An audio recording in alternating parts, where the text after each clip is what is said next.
Welcome back to my channel, guys. Today I'm going to introduce to you a new work planner.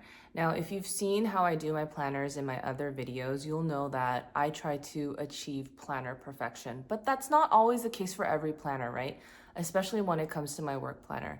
A lot of it is scribbles, moving things around, descriptions. I don't really decorate it. I only use black ink and also my very neon highlighters. So if you're looking for something like that, low maintenance, no fuss, but you do need a little bit more structure than like a plain lined 8x11 notebook, then I do think this Nekmit planner might be the one for you. I'm gonna go over the general outline, the way it's laid out. I haven't seen a work planner layout like this before. Actually, I don't think I've ever seen a planner layout like this before. So there are some unique elements to this. And then I have been using it for a few weeks, so I want to show you how I've been using it. There's stuff about work that I've been kind of groaning about, and I didn't really know how to work around it, but I think I found a use for it in this planner, and it makes my mornings a little bit easier. So let me know if there's anything in this planner that you've never seen before either, and if you have any suggestions for me on how to repurpose some different places that I'm still kind of wondering what I should do with. This is my Nekmit planner. Now, this video was sponsored by Nekmit, but I was very careful in choosing which planner I wanted to incorporate into my life. If you guys have seen my other videos, you know that I do use a few other planners. So for me, it was very important to add a planner that wouldn't become burdensome for me. I don't think you should add planners if it's just going to feel like work instead of, a medium to help you become productive and get things done. Let's just first go over the cover. This is an 8x11. I do have a regular notebook here for comparison. It's the same size, pretty much, if you guys can see that. I do have a bigger notebook over here, the B5 from Sterling Ink. So this one is bigger than that, if you can see the top. And then, just for funsies, I'll do a quick A5 comparison. So this size is substantially bigger. I did mention I like to use plain black work notebook. I've done it for my old blue sky notebook for work as well. I just like, I don't know, I don't need it to be super frou-frou for work. I just like it plain. So this one was a perfect color choice for me. Now, if you guys can see here, you guys know I love gilded edges. So this one was also perfect. Okay, if I have a choice of something being gold and gilded, I'm gonna go for it. So again, this is a big planner. All right, so let's open it up. It comes with a ruler inside that kind of attaches and detaches. I haven't really used this ruler yet because I do have this huge one that I'm used to, but this might be something that I would add to go if I ever want to take this outside, or if I want to take my other planners with me. This might be a good addition because it's super small and compact. Now, this was a really pleasant surprise. I actually wasn't expecting all this extra stuff in here. I just expected paper, but it comes with the cutest tab stickers. I think I might like these maybe more than my hemlock and oak. Do you guys remember if I struggled with those tabs?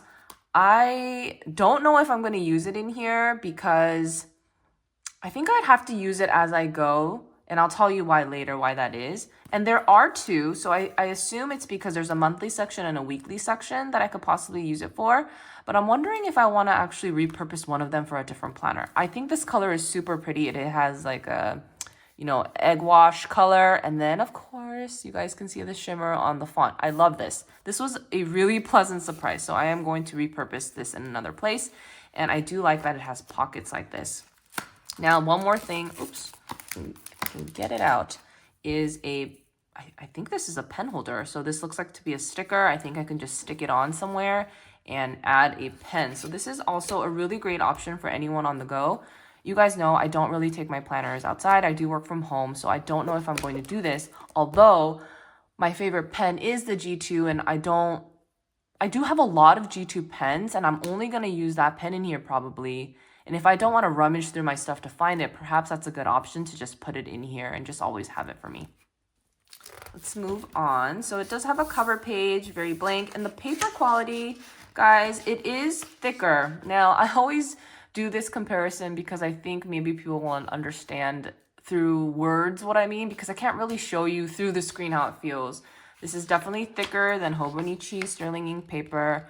I will say this paper is very similar to a Blue Sky planner paper.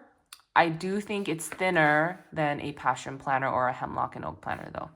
Does that resonate with you guys through the screen? What I mean when I say that? I know some of you guys love planners as much as I do and have played with a lot of these, so I hope that gives you kind of a good description through the video what the paper feels like. So if we move on, there is personal information. Now, typically I don't fill this out in my work planners. I expect that I will use a lot of this in a repurposed way. So this is personal information. This is, important phone numbers. I think once, now that we have phone books in our phone, this is probably not something we'll do often. Although when I have tech issues at work, I don't want to put that number in my phone. I just don't care about it enough to give it real estate in my phone. So I might actually put some of that in here, or maybe passwords for work. I have so many applications, even logging in with my PIN, sometimes I forget. And once they tell me to change it, and it has to be very different from what I've used before, it totally screws me. So that's what I might do in here. Another thing I can see myself doing is maybe an org chart or a client chart. Sometimes it's important for me to know how big a client is. So I might do that here, more diagram type of stuff. But I haven't really done that yet because I haven't had a reason to. Now let's move on. Here is the monthly setup. Typically, I have not used the monthly section of my work notebooks, but I think I might incorporate it this time. And I've just done it very big. And one thing to note, by the way, this planner is not dated, which is something I'm not used to, but I'm trying it out because there have been times where I've gone on vacation or the kids are out and I don't use a whole weekly section. So this might be better in the sense that I don't feel like I have to get one every year. If I skip a week, then I skip a week and I just write the next week on there. So it might work out in that way. So this is my January setup, so to speak. I wanted to write all the times that's important with holidays because the fact is I'm not going to be working and that's really important to me. I also put paydays down, mostly actually because the PTO part is the most important to me because when I'm getting paid is when my PTO is accruing. And why this is important to me is I haven't been at this job that long, so I am scrounging for PTO all the time. When we're planning family trips or vacations, it's always me that's the bottleneck. Do you have enough PTO yet to go? So instead of having to, and often these conversations happen at night, they happen over the weekend where my work computer isn't on. So I never know exactly how much PTO I have. So I think writing it in here, it's going to be at my desk. If I need to get it, I'll come out of my bedroom and look. Then I can kind of approximate how much PTO I have accrued. And this is going to be helpful for me because I'm pretty low, guys. It's as you can see here. So I think that's what I'm going to do every payday, add my PTO accruals so that I can reference it really quickly if it's an evening conversation I'm having or like a weekend planning session I'm having with my friends. I do have a vacation coming up, so PTO this whole week. And then my last thing is a doctor's appointment. So basically what I like to do in the monthly section is lay out things that are going to affect work. There's a lot of things going on every day in here, but that's kind of what my Hemlock and Oak functional planning is for my personal life.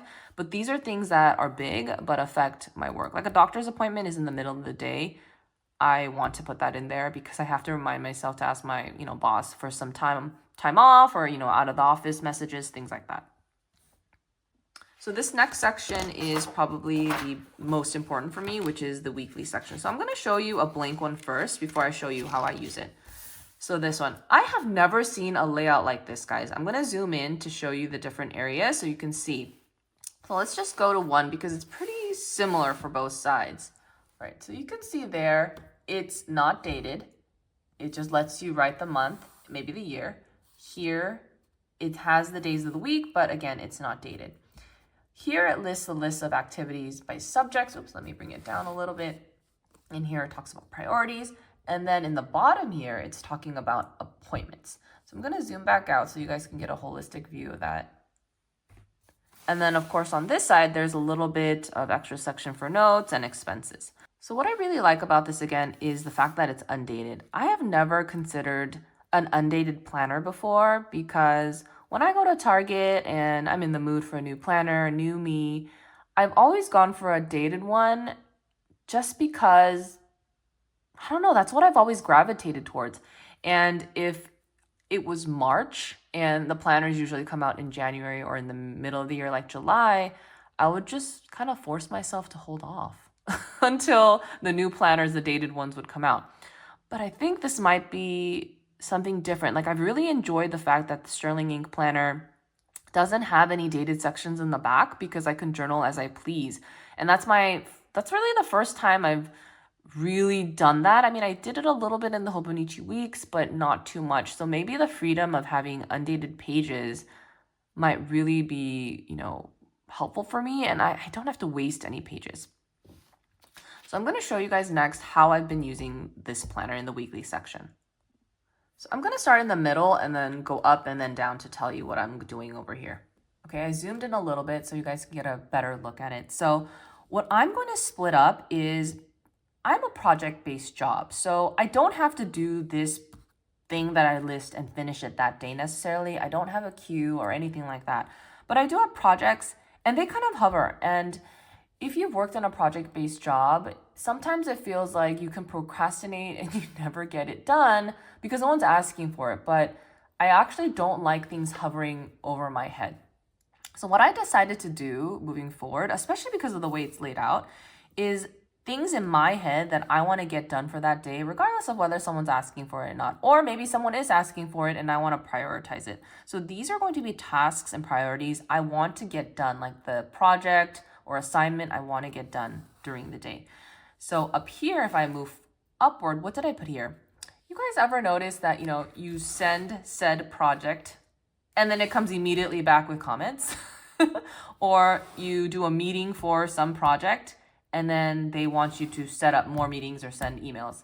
I kind of like to separate those out because a lot of it is follow-ups. A lot of it is, hey guys, did you read this? So I wanted to put that section up here, like follow up with an email, follow up with my manager about this, follow up with my coworker about this. I don't consider big enough of, it's not a big enough of a thing to be like a task or a project. So I want to separate it out as follow-ups up here so that, hey, by, I don't know, Thursday, I'm thinking, wait a minute, what happened then? Did I hear back from so-and-so? So I like to split it up like that because these are very things I have to do to keep up, but it's not something anyone's counting on, if that makes sense.